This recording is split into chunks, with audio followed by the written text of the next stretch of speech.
Welcome to Self-Critic Reviews, and today Self-Critic is gonna review Nas's new album, Lost Tapes 2, which is essentially an official compilation of his unreleased material. Lost Tapes 1 was released way back in 2002, and it was a classic, so when I found out about the sequel, I was excited.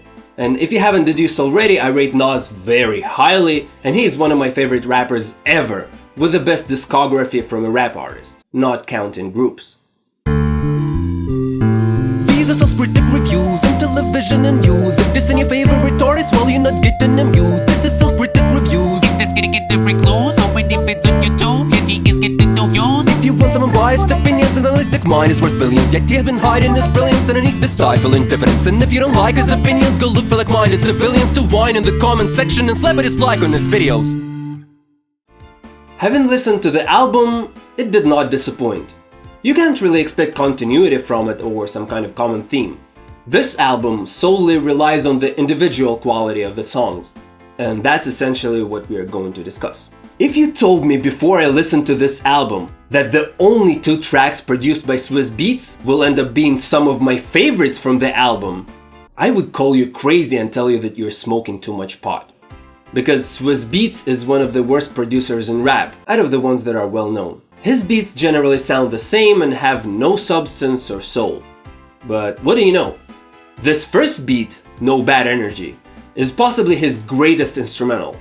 And Adult Film is really a solid song too. The third track, Jiro of Rap, sounds like something straight from Nostradamus, but in a good way. The song sounds weird but enjoyable due to an unconventional beat. I do sort of wish the drums were placed differently on the instrumental, so that Nas would view this 3/4 time signature differently and utilize a different flow. Interestingly enough, Nas probably has the best flows for non-4/4 time signatures. Usually rappers are ignorant when time signatures change and don't realize how they can mix it up.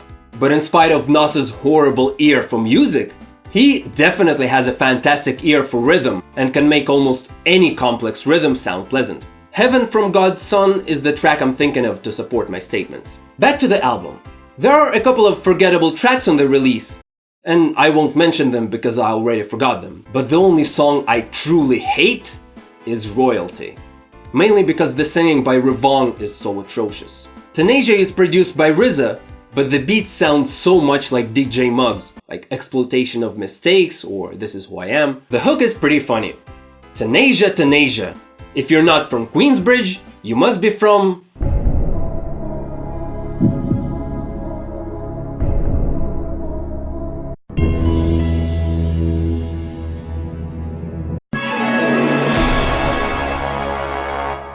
Asia. The rhyming is impeccable. Vernon Family's beat sucks.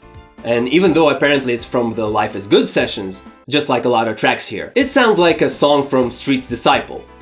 I imagine it being placed after Suicide Bounce. Even the instrumentals are a bit alike. But overall, the track's okay. Who Are You is a nice song, but I don't know.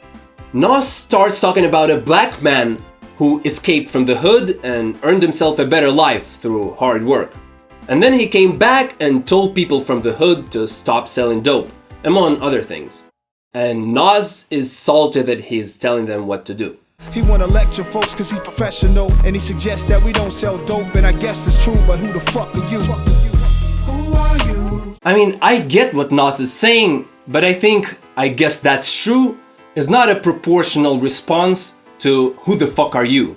A better way to write this would have been to expand on the I guess that's true phrase and spend a couple of bars to give stronger credit to that guy he's trying to diss. Otherwise, Nas just sounds biased and fails to get his point across. The song is from Life is Good sessions, but I think it would have fit his Untitled release in 2008 even more. The last song on Lost Tapes 2 features Ravon, the person who royally ruined royalty. And it's incredible how one track can be so mediocre while the other one so epic. As a result, Beautiful Life is probably my favorite track on the album. You Mean the World to Me is from Hip Hop Is Dead sessions, and it makes perfect sense. Kanye's production sounds like it was taken straight from Common B, during the times Kanye was so abundant with vocal samples. Even though I like the track, I'm glad it wasn't on Hip Hop Is Dead. Not only would it not have fit the album's theme, but the track itself doesn't have that much rapping. The sample probably distracted Nas from writing too much. And 3 Kanye produced tracks would have been too much for Hip Hop Is Dead. 2 was enough. Anyways, great release overall, and I hope Nas drops a legit album soon that's longer than 25 minutes. Kanye is a good producer and did well on Nasir, but he's a bad influence. Thanks for watching.